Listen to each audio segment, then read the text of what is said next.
गुरुर्ब्रह्मा गुरुर्विष्णू गुरुर्ब्रह्मा गुरुर्विष्णू गुरुर्देव महेश्वराय गुरुर्साक्षात् परब्रह्मं तस्मै श्री गुरवे नमः।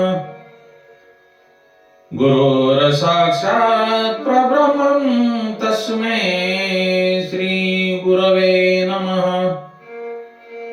श्री हरि शरणं मम।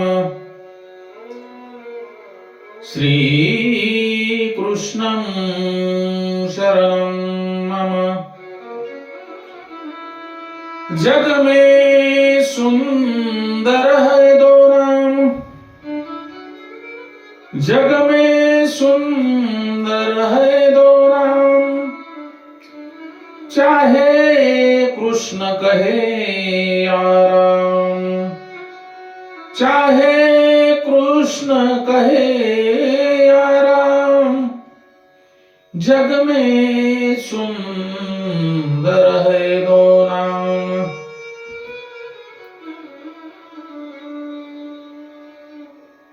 भगवंताला,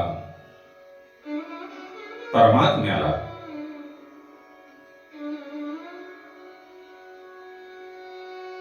जर प्रसन्न करून घ्यायचे असेल तर त्यांना तुमच्या कोणत्याही वस्तूची अपेक्षा नाही। भगवंताकडे, परमपिता परमेश्वराकडे सर्व कार्य आहे। त्यांना फक्त तुमचे शुद्ध प्रेम द्या, शुद्ध भाव द्या।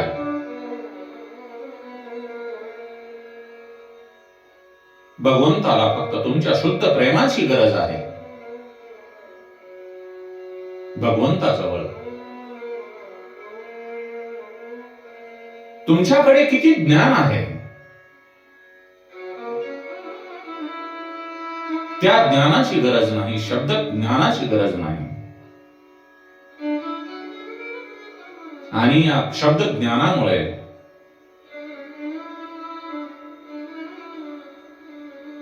केवळ शब्द ज्ञानामुळे आणि प्राप्त झालेल्या ज्ञानामुळे भगवंताच्या भजनामध्ये, प्रभूच्या भजनामध्ये अडथळा येण्याची, विघ्न येण्याची शक्यता असते। जो नरसिंह रूपी भगवान हिरण्यकश्यपूसाठी कठोर होता, तोच नरसिंह भगवान भक्त प्रल्हादासाठी मृत्यू झाला। तो प्रल्हादाला म्हणतात, भगवंत प्रल्हादाला म्हणतात,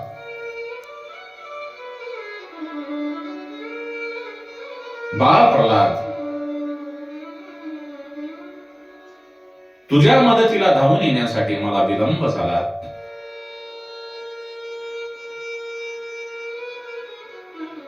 त्याबद्दल मी तुझी क्षमा मागतो। काय भक्त प्रल्हादाची गाढ भक्ती आहे। हजारो वर्षे काढून सुद्धा ज्यांना भगवंताचे दर्शन होत नाही, भगवंताची प्राप्ती होत नाही, ज्यांच्या दृष्टीस हजारो वर्ष साधना करून सुद्धा भगवंत पडत नाही, तेच भगवंत, भगवान श्री हरिनारायण आपल्या भक्तासमोर क्षमा मागतात।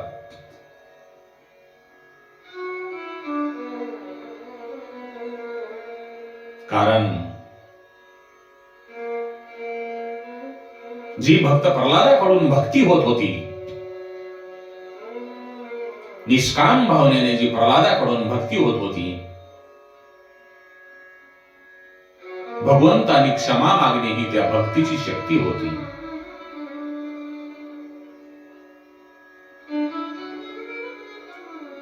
गाय जशी आपल्या वात्साला, गाय जशी आपल्या बछड्याला वासराला चाटते तसे नरसिंहरूपी भगवंत आपल्या भक्त प्रल्हादाला चाटू लागला आणि नरसिंहरूपी भगवंताचा जो क्रोध आहे तो हळूहळू कमी होत जाऊ लागला. बाबांनो, भाविकांनो, प्रल्हाद हा सत्वगुणी आहे आणि हिरण्यकशिपू हा तमोगुणी आहे.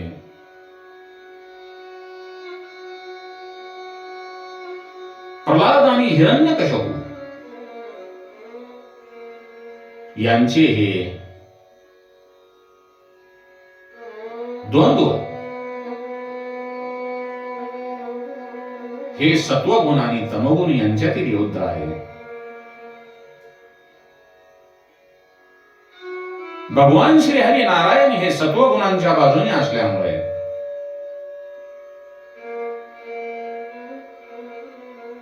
ते प्रल्हादाला मदत करतात आणि तमोगुणाच्या बाजूने असलेला हिरण्यकशिपू त्याचा नाश करतात.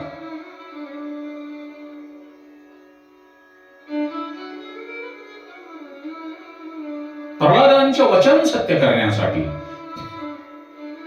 भक्त प्रल्हादाचे वचन सत्य करण्यासाठी भगवान श्री हरी नारायण हे चराचरामध्ये व्यापून राहिले आहेत.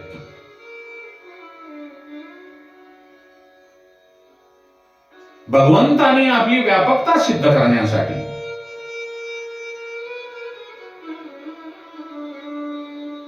नरसिंहरूपी भगवान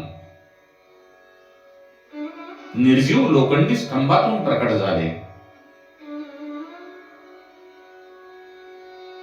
ईश्वर सर्वत्र आहे आपण सर्वजण जाणतात, पण याचा अनुभव मात्र थोड्याच लोकांना येतो.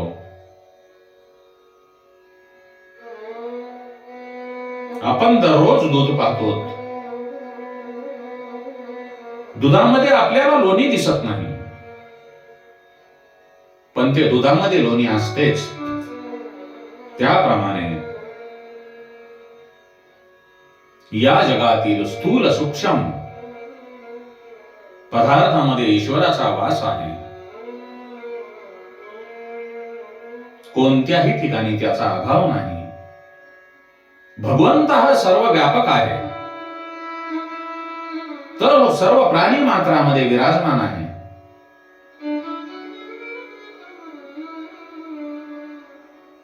मनुष्याने तो सगळीकडे आहे यावर श्रद्धा ठेवली पाहिजे आणि सगळीकडे जर परमेश्वर आहे असे म्हणून पाहिले, न्याहाळले तर त्या मनुष्याच्या जीवनाचे सार्थक झाले आणि सार्थक होईल.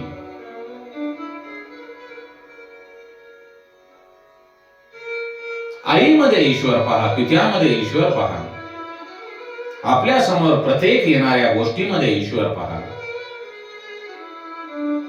खेडे गावामध्ये लोक जेव्हा एकमेकांना भेटतात तेव्हा राम राम म्हणतात.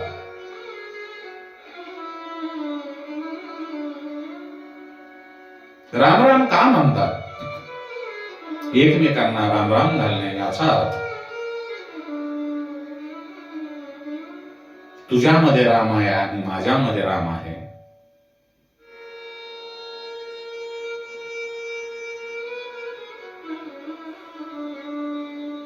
नववधू दाम्पत्य झाल्यानंतर, लग्न झाल्यानंतर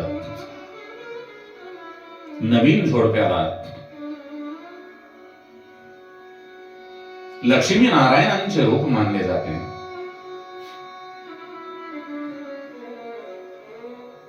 माझ्या घरी लक्ष्मी नारायण आले आहेत असे म्हणून जर सासरकडील मंडळींनी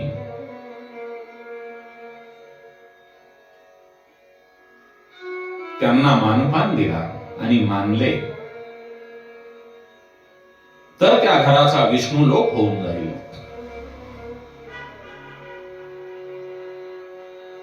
ईश्वर सर्वत्र आहे अशी श्रद्धा ठेवणे योग्य आहे, पण ईश्वर सर्व प्राणी मात्रांमध्ये आहे अशी श्रद्धा ठेवणे जास्त योग्य आहे. कारण आपल्या जिभेचे चोचले भरवण्यासाठी आपण प्राणी मात्रांची हत्या करतो.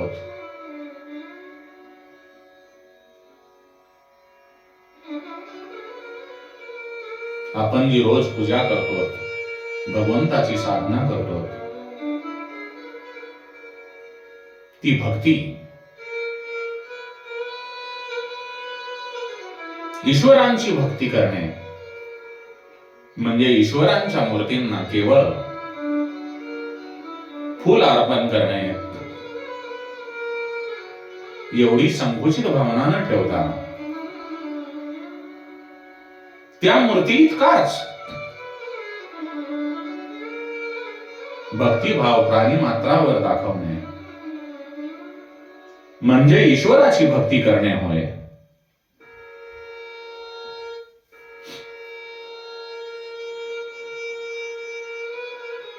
आपण जे भगवंतावर प्रेम करतो, आपल्या डोळ्यातून आनंदाश्रू वाहतात, तसेच आपण प्रत्येक चराचरामध्ये मुंगीपासून ते ब्रह्मदेवापर्यंत भगवंताचा वास आहे असे समजून आपण सर्व प्राणी मात्रावर प्रेम करा.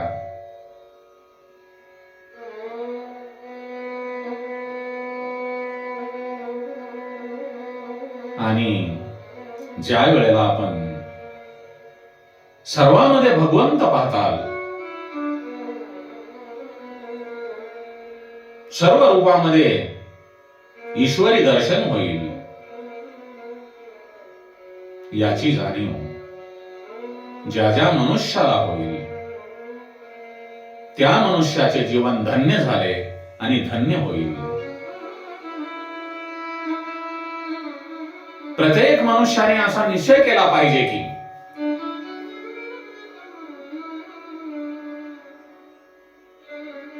मला जो माझा व्यवहार आहे तो भक्तिमय करावयाचा आहे. भगवंताची मूर्ती डोळ्यासमोर ठेवून येणारे गिराईक याच्यामध्ये भगवंत पाहून जर आपण व्यवहार केला तर आपला व्यवहार तो भक्तिमय होईल. म्हणून आजकाल दुकानदार आपल्या दुकानासमोर किंवा दुकानावर बोर्ड लावतात, गिराईक हे आमचे दैवत आहे. लिहिण्याने भक्तिमय व्यवहार होत नाही. तुम्ही त्यांच्याशी योग्य पद्धतीने जर व्यवहार केला तो तुमचा व्यवहार भक्तिमय होईल आणि त्यामध्ये जो आनंद आहे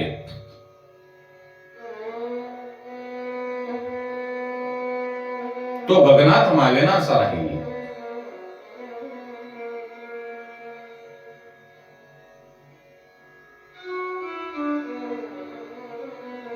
आणि भगवंताची भक्ती करत असताना मनामध्ये अभिमान येऊ देऊ नका, दंभ येऊ देऊ नका. कारण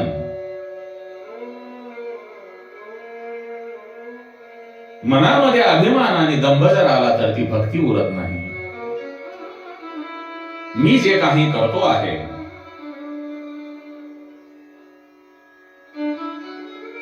मी जे काही करतो आहे ते सर्व ईश्वर पाहत आहे याची जाणीव प्रत्येकाने ठेवावी.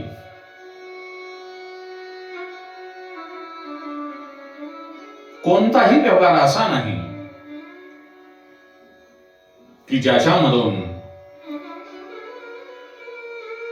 बोध होत नाही आणि कोणताही व्यवसाय धंदा करणे हा काही गुन्हा नाही. एकदा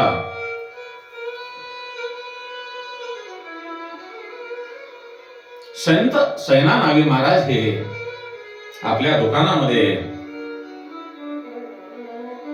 ते न्हावी असल्यामुळे केस कापत होते.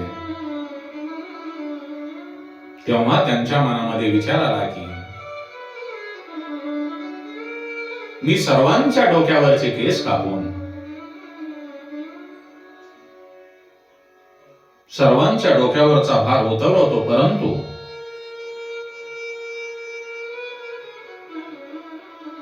माझ्या डोक्यावरचा जो भार आहे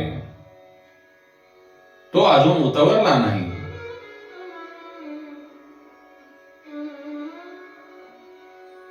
प्रत्येक महापुरुषाला स्वतःच्या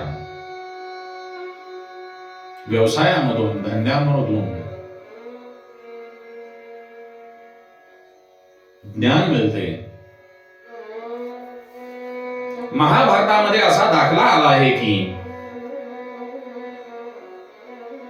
महाज्ञानी पुरुष सुद्धा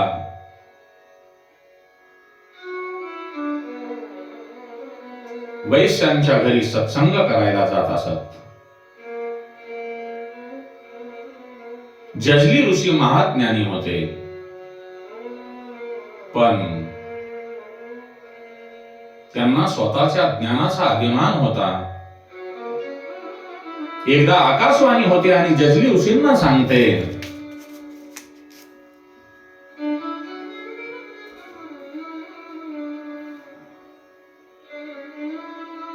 तू एका तुलाधार वेश्याला भेट. जजली ऋषी तुलाधार वैश्यांच्या घरी जातात आणि त्यांच्याकडून त्यांना ज्ञान प्राप्ती होते. तेव्हा जजली ऋषी त्या वैश्याला म्हणतात, तुला हे ज्ञान कोणी दिले? तेव्हा तो त्यांना सांगतो, माझा व्यवसायच माझा गुरु आहे.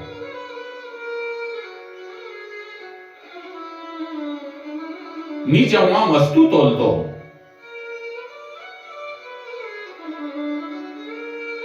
तेव्हा दोन्ही पारडी तोलणाऱ्या दांडीमुळेच माझे मनशुद्धी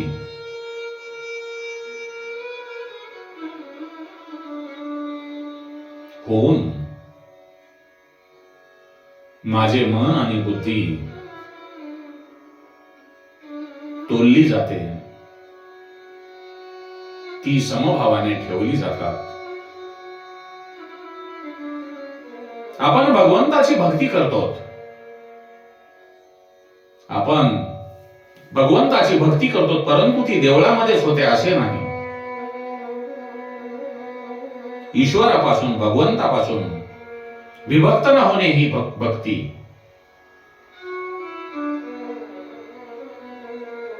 तसा व्यवहार ठेवणं म्हणजे भक्ती. गिराईकामध्ये ईश्वर पाहणे ही भक्ती.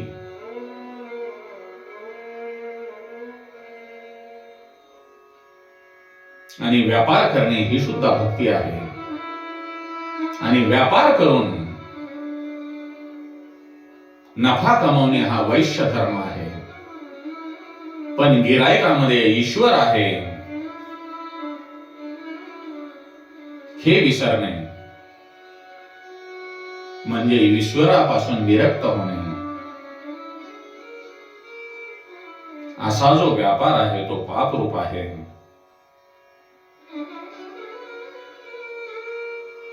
या समाजातील अनेक माणसे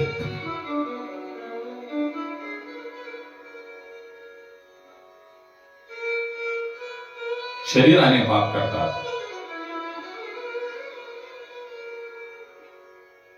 म्हणून प्रत्येकामध्ये, चराचरामध्ये आपण भगवंताला पाहून भगवंताची जर भक्ती केली, प्रत्येकामध्ये समभावाने पाहिले, तर आपले जीवन हे सुखमय होईल, कल्याणकारक होईल.